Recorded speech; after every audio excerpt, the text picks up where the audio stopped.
Қайырлы күн достар, менің Папа рецептер каналыма қош келдіңіз. Мен хачапури тағамын өте қатты жақсы көремін. Бүгін сіздермен осы тағамның Папа рецептісімен бөліскім келіп тұр. Міндетті түрде видеоны соңына дейін қараңыздар және дайындап көріңіздер. Барлық ингредиенттер описаниеда жазылған, ендеше дайындайық. Алдымен бізге творог брикете қажет болады. Күнделікті кәдімгі сүзбені пайдалануға болады, тек оны ол үшін блендермен езіп алу қажет. Ал жұмсақ сүзбені езудің қажеті жоқ, жұмыртқа қосып араластырамыз. 1 шай қасық тұз, 1 шай қасық разрыхлитель және ұн, диеталық ұн қосып араластырамыз. Менде жүгері ұны. Қасықпен араластырып, кейін қолмен тесті жасаймыз. Бұл тесті қатты құрғақ емес және қатты қолға жабыспайтындай, сондай жұмсақ болуы қажет.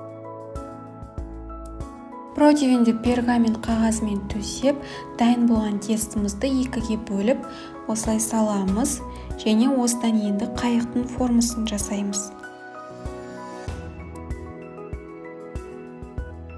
Асықпай әдемілеп қайықтың формасын жасаймыз.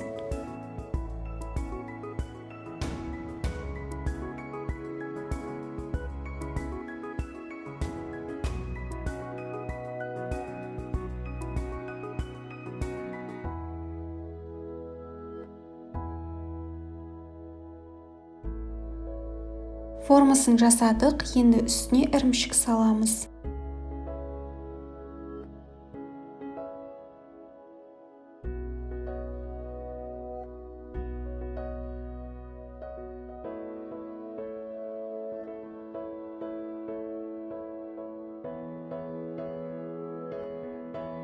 Қолымызды сары май немесе сұйық маймен майлап аламыз және тестімізді осылай видеодадай қайырамыз.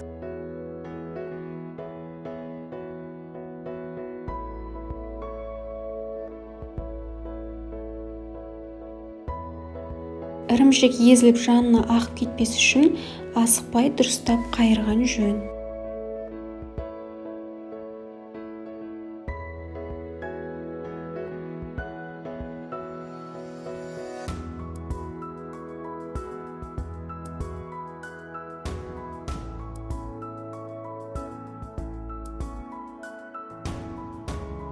Екінші тестімен де дәл солай жасаймыз.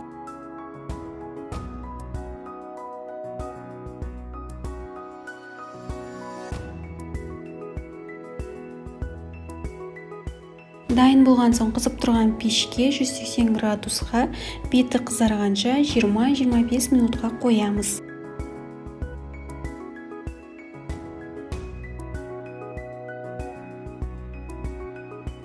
Қызарған соң пештен алып, ортасына осылай жұмыртқа салу үшін орын дайындаймыз.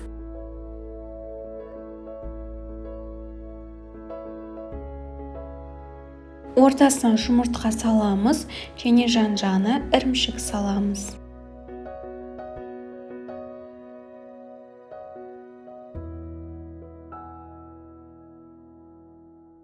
Хачапурилар әдемі және қызарып пісуі үшін жан-жағын жұмыртқаның сарысымен жағамыз.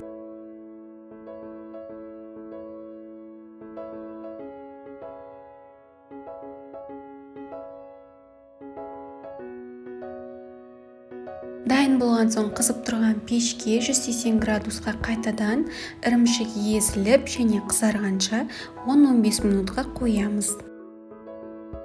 Хачапурилар қызарып әдемі болып пісті, маған өзіме қатты ұнады. Бұл рецепт папа ұстап жүргендер үшін өте қажетті рецепт деп ойлаймын. Видеоны соңына дейін қарағандарыңызға рахмет. Менің каналыма міндетті түрде тіркеліп қойыңыздар. Видео ұнаса лайк басып, сұрақтарыңыз болса сұрақ қойып, және пікір қалдыруды ұмытпаңыздар. Ас болсын!